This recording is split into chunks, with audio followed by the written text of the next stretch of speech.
you could really be as creative or traditional as you'd like in the wine industry. And I found that it's really paid off to take a little bit of risk, especially in like formulation like that, or just having fun and not overthinking things. Because I feel like a lot of entrepreneurs, when they're launching a product, they want it to be perfect. I totally empathize with that. You want to be proud of what you've created, but you also have to make it feel right. You can't overthink something. If it's too calculated, in my opinion, and from my experience, it's not going to work. It has to feel right. Let's discover the Cleveland entrepreneurial ecosystem. We are telling the stories of its entrepreneurs and those supporting them.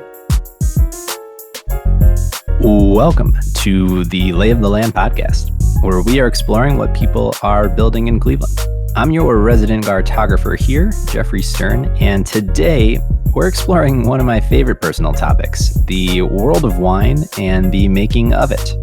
Marissa Sergi is a third-generation winemaker and one of the forces behind L'Uva Bella Winery, located just outside of Youngstown. After studying winemaking at Cornell University and moving out to California to work for the largest winery in the US, she moved back to Ohio to launch her first brand, Redhead, which is now known simply as Red. Just a few years later, red wine can be found all over, from Ohio to Tennessee to West Virginia, Pennsylvania, Virginia, DC, and soon to be North and South Carolina. At the same time, Marissa's been able to leverage the success of Red in the market to acquire her family's winery, L'Uva Bella, back in 2020, where she now develops and manages multiple brands, earning L'Uva Bella the title of one of Ohio's fastest growing wine companies and being recognized by Walmart as a lead supplier. We cover quite a lot in this conversation. Marissa is not only passionate about wine and spirits, but also the entrepreneurial spirit. I enjoyed this one a lot, and I hope you all do as well.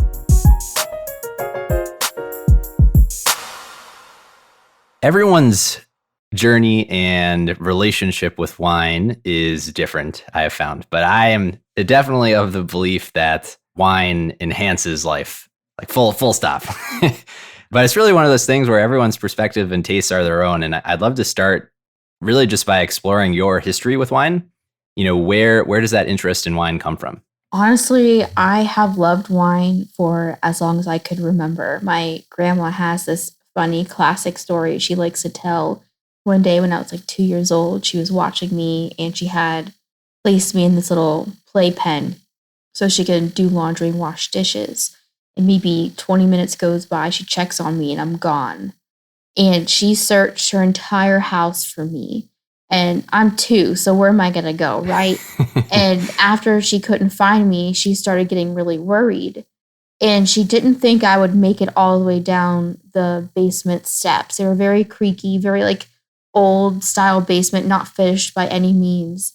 And she actually found me in my grandfather's wine cellar trying to get wine out of a barrel with my sippy cup. Wow. So I guess it must really be running through my blood. It's been a family tradition for over 3 generations, and my grandparents immigrated here from Italy and brought over that tradition. So it's really been part of my entire life.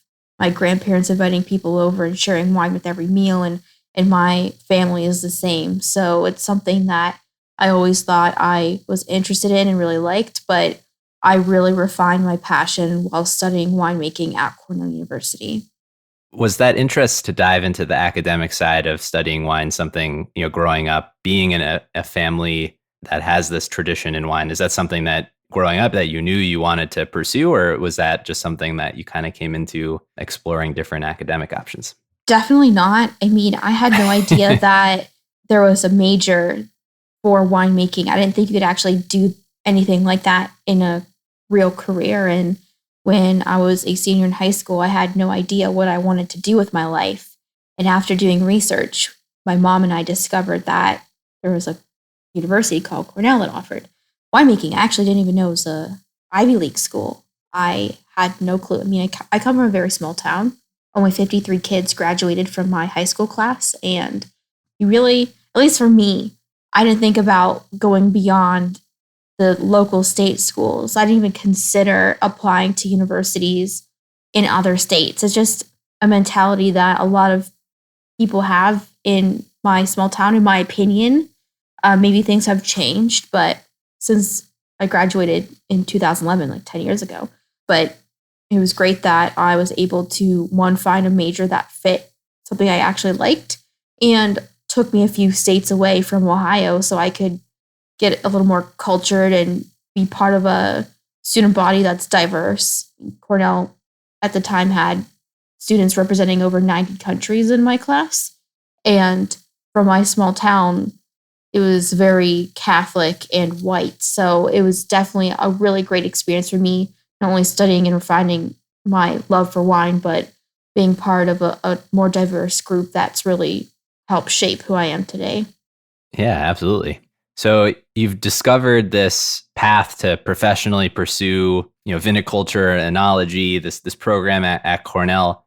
How is it that you kind of transition from the study of it and kind of, I guess really I'm getting at, what is the founding story of Redhead Wine, and how did that come to be out of your time at Cornell? Well, it's kind of a crazy story. In truth, it was purely an accident. I didn't really want to do traditional vineyard research or anything like that for my capstone project to graduate. And I asked my advisors, could I potentially create a wine label and document the process and launch that as my capstone project? And they agreed. I was just so grateful. And I didn't really like anything super intense when it came to being in the lab or working with the vineyards and the students there. But I really enjoyed being creative and blending wines and making new recipes and blends. So with that, I created the label, but I had a bottle of the wine on campus at some point, and I received an email from a professor that if you're a student entrepreneur and like wings over, which is one of my favorite wing spots ever. One of the best. Exactly. So I brought a bottle of wine. I was going to get a bunch of wings, peace out, and just head back to my dorm. But luckily, and at the time, unfortunately, I was spotted because I have red hair and I had a bottle of wine that I was a student entrepreneur. I could not escape. And the woman who was running the group said I have to give an elevator pitch. So I freaked out, but I just Googled wine industry facts and slapped something together, and ultimately was nominated to be my school's Student Business of the Year nominee for CALS. And I didn't even have it structured to be a business, just a brand and a research project. But I got a lot of mentorship and support from the hotel school on how to structure a pitch and enter the brand into the competition. I didn't win, but I learned a lot from that experience. And with that, I wrote a business plan and sent it to other competitions and actually won or placed every single competition. So I was like, hey, maybe I actually had something special. So that's really how it got strung together. Just a reason not to do crazy research and do something more creative that's more aligned with my interests. And then my love for food helped launch this brand that's really changed my life. Yeah, all the more reasons to never turn down wings. Yes, exactly.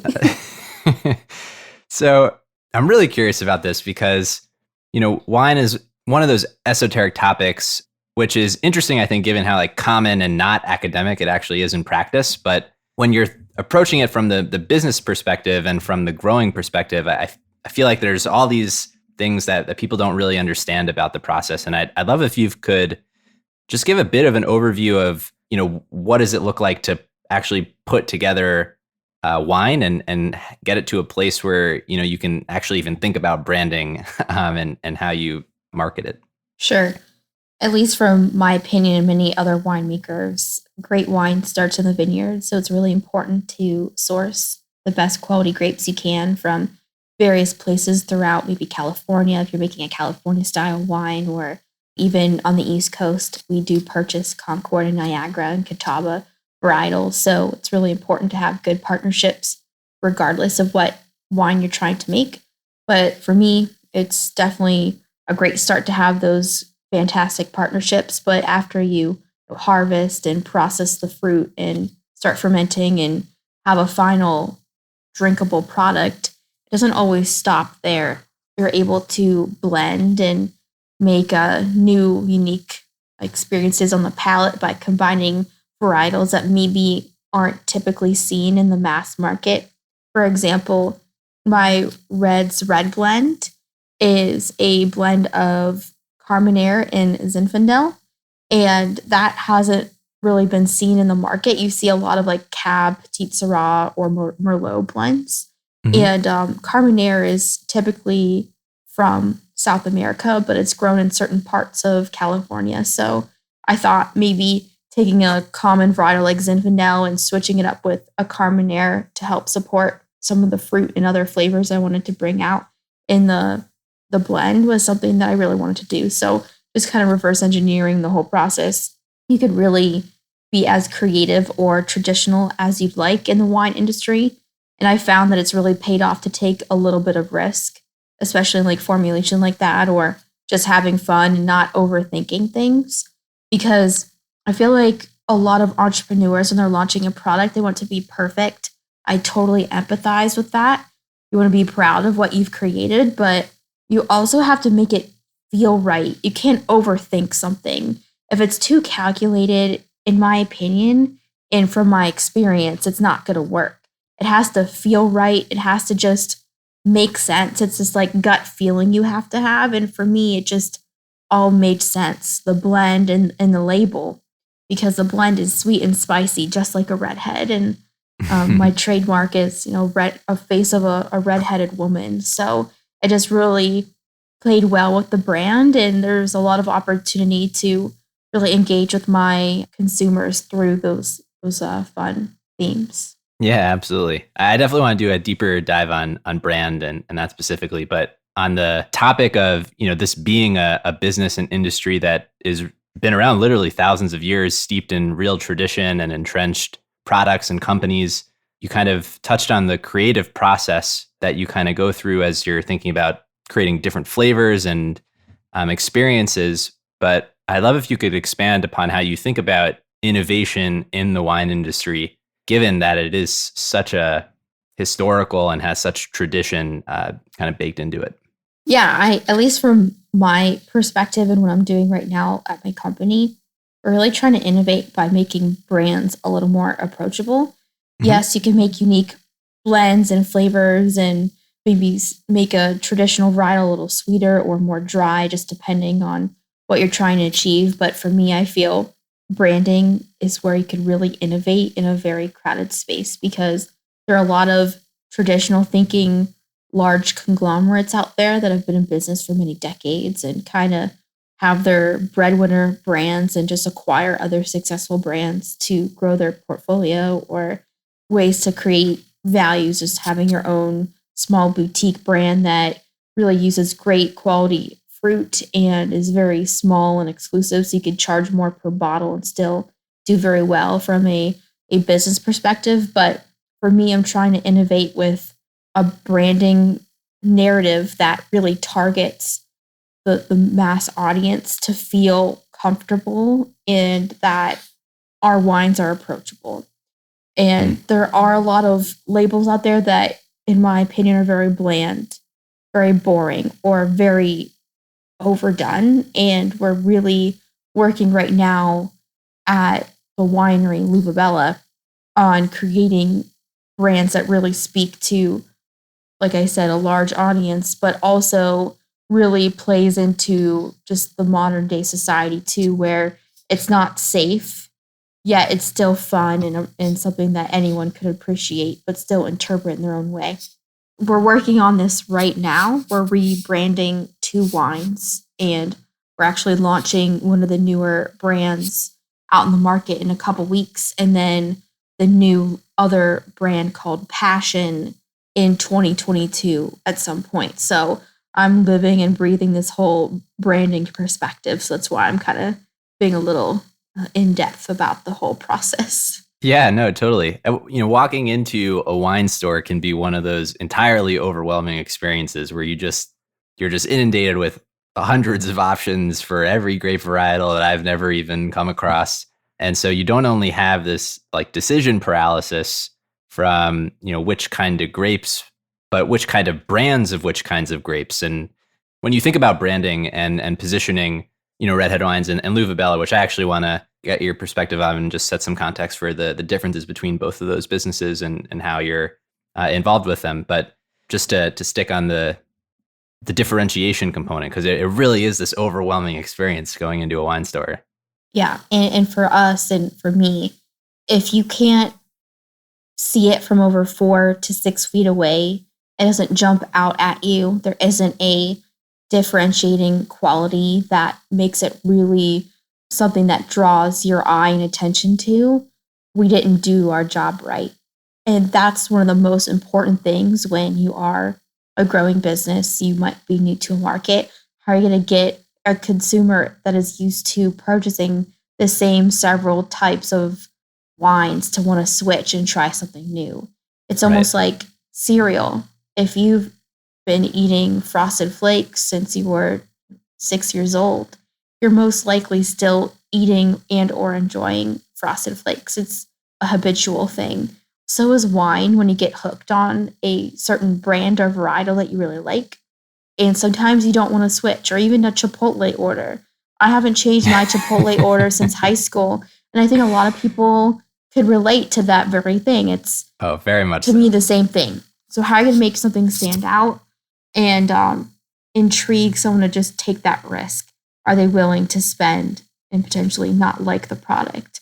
So that's the biggest risk factor when you're launching a brand. So you have to make it a product that's appealing enough to say, you know what, I'm going to try this. This looks great. I like the branding. I like the packaging or the flavor or the variety, whatever it is.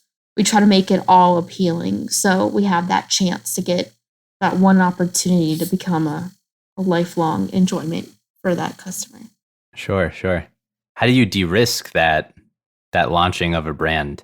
And I'm also curious with that, was the intent always to kind of have tied, a part of your personal brand to the wine brand that you've created here? A little bit of both. I feel like no matter what brand I'm launching, it'll always have a little bit of a personal spin to it because I deeply care about all of my products and I'm very involved in all of them. But there's only so much you can do for certain brands. Like I just rebranded my Redhead brand to Reds to be a little more bold and have the ability to market in a more broad way, but still communicate just who I am and what the brand stands for, which our tagline is for life, sweet and spicy moments. I really like that. And for me, launching a brand cannot be de-risked, just really well thought out, but not overthought. Like I said earlier, it has to make sense and you could visualize it and see that it will stand out, or just take some samples to a grocery store and plop it on the shelf and see how it looks. There's a lot of ways you can help make it a success, but at the end of the day, you could have the most well-funded brand launch and it still flops. I mean, that's why, in my opinion, a lot of wineries acquire other brands because they didn't think of it themselves, right? And they want to build it and change it and bring it to the next level from their vision. But if they could do it themselves, they would do it because it's internal, it's an owned product. They can control every aspect. But that's not how it works. The consumer decides at the end of the day. They don't care if your company spent $10 million at a launch. You have to roll the dice every time you launch and count your losses and your wins and hope that it goes in the right direction. Yeah. So what is the actual current state of the business? What kind of distribution do you have? Where are you selling? Just a little bit about that. Yes, great question. That's where I thrive. I actually, in my current role, control all of our distribution and growth, and also work with the R&D team to launch new products in our formulations. But we are distributing in 7 states right now. 6 technically, but we are launching in our 7th state, North Carolina, at the end of July this year or early August, just depending on how things play out. We're so excited about that. And the markets that we're in right now are Ohio, Pennsylvania, Washington, D.C., Virginia, Tennessee, West Virginia, and soon to be North Carolina. We do have our eyes set on Texas, South Carolina, Georgia, and Florida. It's definitely a lot to handle, but once we kind of get established in North Carolina, we'll probably pick another state or two go towards. But right now, we have our products in all the major retailers in those states, essentially. So having that data and those stores knowing that our products are selling well, it's way easier to get additional distribution because those are the stores you need to tell to get a distributor interested in representing your product. And of course, other retailers seeing that you're having success in other markets, but the socioeconomic groups that you have purchasing your wines are similar to theirs, essentially. So it's kind of easy to transition to new business that way. Right, right. I think the hardest part is starting in only a few stores because you only have so much data. So you really have to chip away at that story and really hope someone gives you a chance. But for me, things are a little more simple now because I have real stories to tell and real successes that retailers are not apprehensive to put my products in their stores. Yeah, I want to talk about starting and actually take a step back. Before you had those stories to tell, how is it that taking this impromptu pitch at a Wings Over dinner, getting some initial, reception and positive feedback from some of the activities you're doing, but how do you actually break into local retailers and start a wine company? Like, what does that look like? Oh my gosh, so many tears, lots of heart, lots of dedication, and grit. You cannot give up. You have to be relentless. You have to be willing to put those miles on your car and go into those stores, not know a single person, find the manager, the person who's in charge of wine, and ask, how do you get products into this store? Talk about your product, give them samples, leave a lot of samples behind, let them see it, and talk about your story. I mean, that whole pitch has to be so refined, and all you need is a couple people to give you that chance. And that's all I needed. I mean, I started in 5 stores and 20 stores, grew to 60, 100, 300, but that took many months and years to build. I mean, I've been growing L'Uva Bella's distribution business since 2013. So the fact that we're in 7 states and I'm able to confidently say that we're doing really well is because I drove store to store. I went to several markets every week to make sure I said hello to the managers. Thank you so much for carrying Redhead Wine and Purple Rain and Passion and all the other products we had at the time. And keep showing up, have that consistency. And I really built the business that way. And now we have the reputation that's really great. And our products are outselling a lot of the larger wineries out in California. And I spent at least a good 65% of my career going store to store. Now I'm too busy to do that all the time. I still try to get out in the market, but it doesn't happen overnight. I mean, I can't even tell you how many times I went into a Walmart and my product was up the week before and then a distributor took it down, put another competing product there, and I had to talk to management to get it back up. Or a new manager came and they didn't know what I had going on at the store and it sold out and was never reordered. I could just take you in circles about all the crazy circumstances I had to deal with. So we still had a consistent presence in stores. But now that we've been able to build the business, it's a lot easier because I've done the hard work, the work that a lot of people aren't willing to do or don't realize that I've done. But I'm glad that I did it and I could just take a deep breath and know it wasn't all for nothing. Yeah, absolutely. If the hard work, as you say, has been done, what are the challenges that you're working through right now as you think about the future of the business and where you want to take it? Definitely.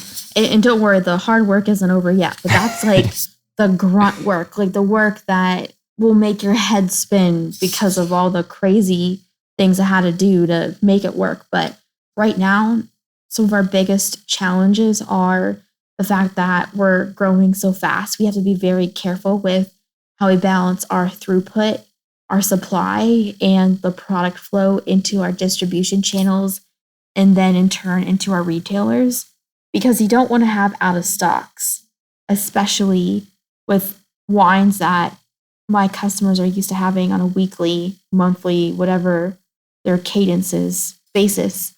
And having out of stocks could be really painful if you have great displays that are in the premier spots in the retailers, or a retailer like in Ohio, Giant Eagle, they give you reserved space in the wine department. But if you're not filling the shelves and they have reserved space for you, you're not using it, they're losing dollars every week. So you have to have a balance between not overselling, not underselling, and being patient with the growth period. Because right now we are under construction at the winery, adding more throughput, and we won't have that complete until like mid-June. So I've had to hold off a lot, including our launch in North Carolina, so we could build stock up again and then handle the new business that's coming through the pipeline. So what's been great is I've been very forthcoming and honest with all of my partners, and we've been able to mitigate all of our inventory and keep out of stocks out of the question, or very little. So that's definitely one thing, but there's many. But that's one of the main things on my mind. On your mind right now. Kind of building on that a little, thinking about the future, you had talked about the importance of that first impact, and the one shot you get to make a good impression with the brand up front. But once you've kind of looped someone into the product and got them to buy into the brand, I'm curious how you think about the longevity of the brand and Redhead Wine, and how you think about the impact. Because from afar, I get the sense you're incredibly intentional about the way that you think about marketing and leveraging social media and all these different platforms to really try and build it up. So I'm curious your perspective on that. Definitely. And for me, social media is great. I've been slacking a little bit on some of my channels because we've been so busy and I have to bring in someone to help me at this point. But I feel that the packaging and the experience you have with the product should really play into the brand's engagement overall. Like it's so great to have cool social media posts, but if your packaging and the story your products play in the store aren't able to capture the attention and really make a presence, you're definitely going to fail and not have that longevity. You don't want to be like a one-off, like those crazy collaborations, like Pepsi collaborated with Peeps to make like a marshmallow wine. Like that's an in and out. It's cool, but are you going to drink Pepsi/Peeps soda like weekly? No, you'll try it once. It's cool, but it's not a long-term thing. But I want my brands to have that approachable classiness too, regardless if you see a post on social media or know the story, you still want them. It looks great. It tastes great. The quality is there. But for me, my social strategy is to be very go with the flow, not overthought. And I know it's a theme to our conversation, but it doesn't always have to be that picture perfect, professional, photoshopped bottle with the food in Italy or whatever the food blogger style is. Like sometimes just capturing the moment raw and real that anyone could envision them taking that picture or being part of that experience, or just seeing the behind the scenes like me at stores or just things that are going on at the winery. I don't set rules where I have to have everything color coordinated, all the pictures with the same Pantones or filters. I just don't like that standard. I know it looks great and very aesthetically pleasing, but I kind of like to cut through the clutter. And if I don't have anything great to post and I don't post for 4 or 5 days, I'm not going to stress over it. I feel like there's so many pressures as a social media manager to post exactly at 10:56 in the morning every day and have only 12 words in your caption or 3 or an emoji and all this stuff. And I just feel like it could be and has been super exhausting for audiences to just see that all the time. And it's kind of refreshing to have a more real, unfiltered view of a brand. It's not just the brand, it's the who and the what and the where and everything in between. So that's what I really like to do with everything. And I definitely need a lot of help managing that in the very near future. Yeah, it's a lot on your plate there. Definitely, but it's okay. So in the spirit of candids, I'd be remiss if I didn't ask you about, your own favorite wine pairings, and how are you consuming your own product? Yeah, so right now and recently I did a virtual wine taste for a corporate group last Friday, and I really love to push the limits with food and wine pairings. I had and kind of still have a YouTube series on my channel where I pair out their foods with the wines that we have at Luvabella. And one of my favorite pairings that I've discovered is pairing our Purple Rain Concord wine with either Reese's Cups or peanut butter pretzels. It Oh, is such a unique and ultra complimentary pairing. It's like a fruit forward peanut butter and jelly sandwich that's really melted on your palate and it's just so good. It's just oh this wow.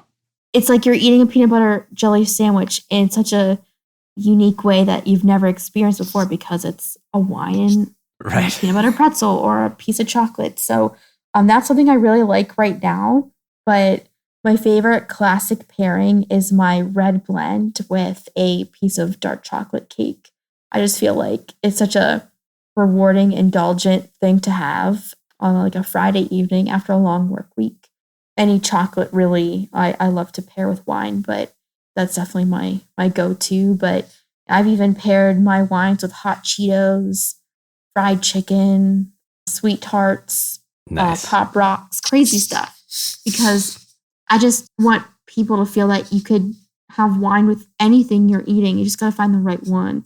And there will be a lot of negative pairings you'll experience. Like I tried Hershey's cookie and cream chocolate with the Purple Rain Concord, and it was not good at all. So not every pairing is created equal, but it's kind of fun to experiment and see what you can discover on your own too. Yeah, absolutely. Those sound very fun. I will have to try some of those out. Yeah, definitely. One of the things I'm really curious to get your perspective on. I kind of total aside, I've fallen down a rabbit hole of this organization called the Hinokians, which was this association of companies who've been continuously operating and remain family owned for 200 years or more, and Oh, whose descendants still operate those at a management level. And there's just a few dozen companies within this group that promote, long-term decision making, and but many of them are within the world of wine and spirits. And I'd love to get your perspective as you think about Redhead Wine and Luvabella, on the dynamics of kind of multi-generational family businesses and what that experience is like, and how you think about maybe generational impact and the longevity that you've kind of already achieved here. for me, things were a little different. Like I didn't have any succession planning or anything like that. My fiance and I actually fully acquired the company from my father. Hmm. So it was a little untraditional. I was involved in the business, although I kind of wasn't. I started our distribution business within Luvabella, but I really used my separate company, Redhead. I had my own set of books and everything. I wanted to be completely separate from my family's business, which really taught me a lot. But I eventually grew my experience and the business enough to want to acquire the full portfolio and develop the other brands. Where the whole generational perspective is interesting because I feel like entrepreneurial qualities are passed on. You kind of learn it from a young age. At least for me, I always listened to my dad building a business deal at the kitchen table with his friends and just all those discussions and eventually him starting the winery and just kind of grew up him with him around and conducting business. I feel like a lot of my intuition came from those learned experiences from a young age. You really have to have a lot of risk tolerance and you have to really just have that entrepreneurial grit and persistence. And although you could be born into a family that owns a company, you might not be a good fit for it. So I found that it's so interesting that like E&J Gallo Winery has multi-generational family members in the company and they're really well suited for the job. And I think that Hmm. it could be part of just growing up in the industry and just knowing all those intricate details that you can't really learn from a textbook. And for me, I think it was really being around my father and just his business capabilities naturally just I grasped onto them, and I am really confident with the things that I'm doing, but I don't even realize how much risk I take on a daily basis or what I'm really up against. I just have so much ease with my decisions as well as my business partners. So I think those businesses are so interesting, really interesting case study, and very incredibly rare. So for me, we're a little different, but also all the same. But we just acquired the company instead of just like inherited it, if that makes sense. Yeah, yeah, absolutely.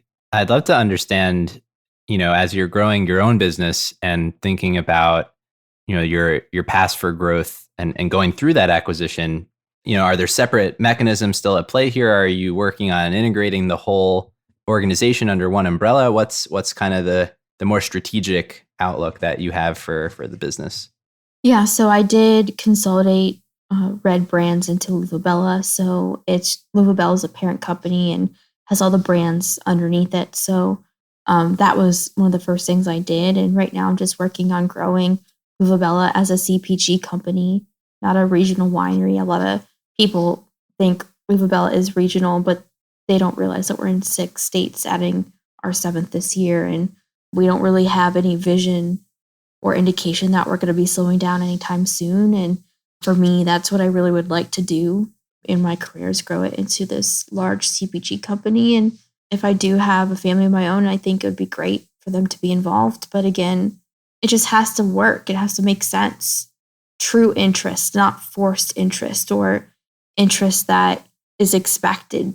It just can't be that way. And for me, I was just interested and fell into it. And that's why I'm still part of the company. It's what I really wanted to do. Absolutely no regrets or second thoughts. So I would want it to be that way, not a forced type of decision. Yeah, that makes a lot of sense. One of the things that you've mentioned here is, the challenges of the business really change drastically as you get to different stages in the life cycle of the business. And, you kind of have to work through those as, with the company. I'm curious from your own like personal development perspective, growing and scaling the CPG business is very different, skill set requirements than, getting Redhead wines off the ground in the initial days. And so, how are you thinking about, team building and kind of the more on the company side, and where are you focusing your time these days? We really focus a lot on our company culture. We do our absolute best to empower our employees and have them understand that we want them to take the reins and make their own decisions. We're by no means micromanagers. We really want people to have that confidence to step into their role and make it their own and really push for whatever they'd like to accomplish. And that was something that was really important to us during the transition, is to really change the culture to be more of a modern type of culture, not like a mom and pop ran place, which it was at some point. There was a lot of challenges with the transition and the cultural changes, but in a good way. I mean, the company is doing really well. We have great employee retention and really try to embody those values every day and give that support for that development throughout the growth of the company. And we definitely want to add more employees as we grow. We probably have to hire another 3 to 8 more employees in the next 12 to 18 months with our expansion. And I think people really do see the value of working with us, because although if you start in X position, you could really work your way up with more responsibility, especially upon proving yourself or asking. And we just want to do our best to provide to our employees too. We really want to have extremely competitive pay and all the health benefits and all those things that a lot of companies in my area don't offer. I mean, we're out of the Youngstown area, and it's definitely not super competitive when it comes to jobs that actually harbor a career, not like anything in retail or something that could be just a quick couple 40 hours a week that you kind of drag on. We want to offer those actual long-term career opportunities.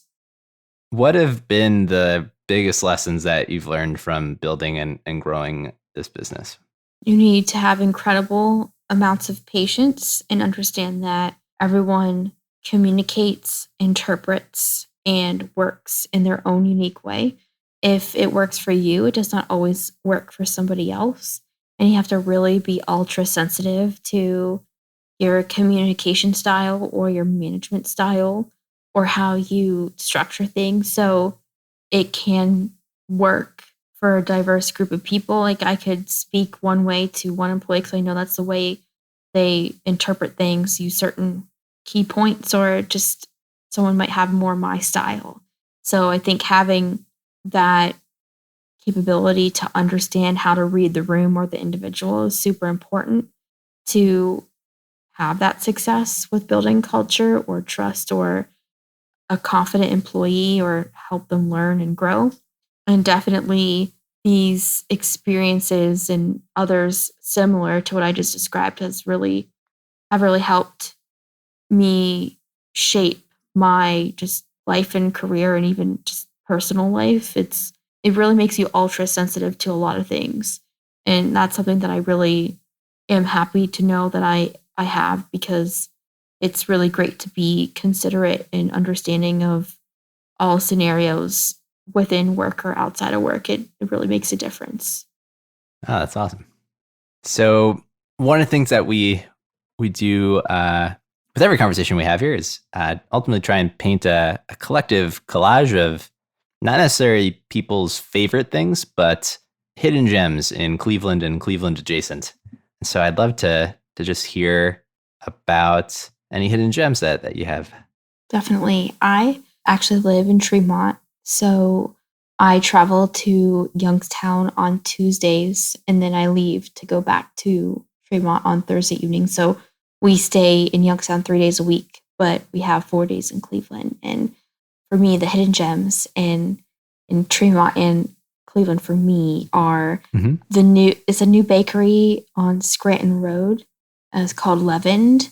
It is absolutely amazing. Their various breads and cookies and soups are just top notch. I think they opened maybe 2 months ago. They're super new, but definitely one of the best quality bake shops I've been to in a very long time. I also really enjoy L'Abatro. It's a French restaurant in University Circle, but it's actually Zach Brohl's son, Julian, went to Cornell as well. So their Cornell connection there.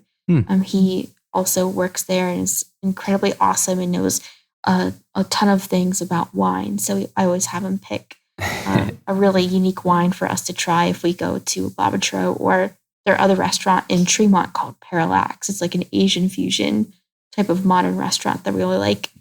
I also really enjoy the Towpath, the National Park's Towpath. Yeah. That's phenomenal. I go to the Rockside Road location and I like to walk for a couple miles to clear my head. And it's just gorgeous. And having so many nice resources like the Towpath or other parks in Cleveland, it's really great. But if you want to take a little bit of an adventure to Bainbridge / Chagrin area, I love Dairy Island. It's this like 80s looking ice cream shop that has the absolute best soft serve ever. I am pretty plain when it comes to my ice cream. I love vanilla soft serve, and Dairy Island is the absolute best. Their grand opening was April 9th this year, and you betcha I was at the grand opening. I could not wait. So that's definitely a hidden gem. Yeah. I will definitely add that to my list. That sounds awesome. Well, I really appreciate you coming on and sharing your story. I've been super curious about it, actually. The wines classes that I took at Cornell ended up being my favorite and just my introduction. And it's always been just a fascinating industry to learn about. And so I really appreciate you sharing your story. And it's awesome to see the work that you're doing. Thank you. I really appreciate it. And thanks again for having me. I really enjoyed our conversation and definitely made me think a lot about just this whole crazy adventure I'm on with this business. I'm sure. Hopefully, a reflection is always a little good. Definitely. If people have anything that they want to follow up with you about or questions about wine pairings, whatever it might be, where's the best place for them to reach you? How about just my personal Instagram? It's at Marissa Sergi, or even just directly on the Luvabella website. It's www.luvabella.com. And I'm always happy to help anyone with anything wine. So definitely welcome to reach out. Awesome. Well, thank you very much. Yeah, thank you. That's all for this week. Thanks for listening. We'd love to hear your thoughts on today's show, so shoot us an email at layoftheland@upside.fm or find us on Twitter at podlayoftheland, at TheTagan, or at Sternhefe, JEFE. We'll be back here next week at the same time to map more of the land. If you or someone you know would make a good guest for our show, please email us or find us on Twitter and let us know. And if you love our show, please leave a review on iTunes. That goes a long way in helping us spread the word and continue to help bring high-quality guests to the show. Taken Horden and Jeffrey Stern developed the Lay of the Land podcast in collaboration with The Up Company, LLC. At the time of this recording, we do not own equity or other financial interests in the companies which appear on this show unless otherwise indicated.